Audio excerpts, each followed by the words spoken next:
Tak open mabar. Tak reti bahasa doh. Mabar close. Doh, bagi lagi. Tak kena cakap bahasa apa dengan kau? Menekan. Oh, dah kata dah mabar close. Doh, bagi lagi.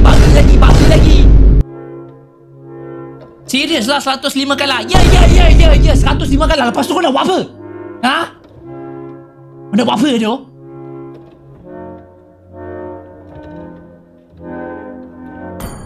Ingai betul.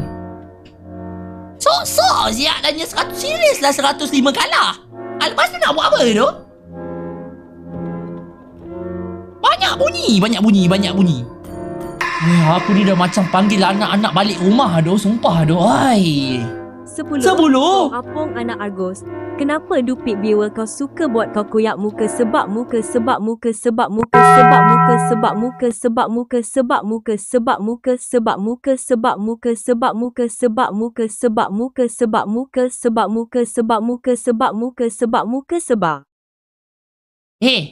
sebenarnya kan kau tahu tak apa benda lagi yang koyak doh?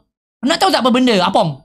Argus kau dengan instansi kau lagi buat aku koyak doh.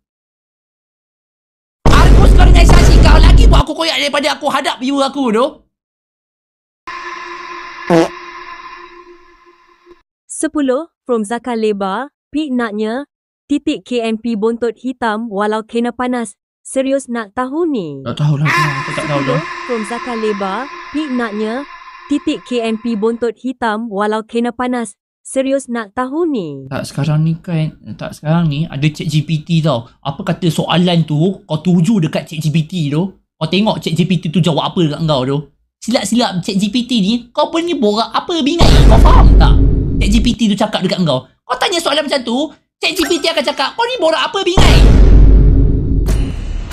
Borak pasal bontot ke bangsa ya.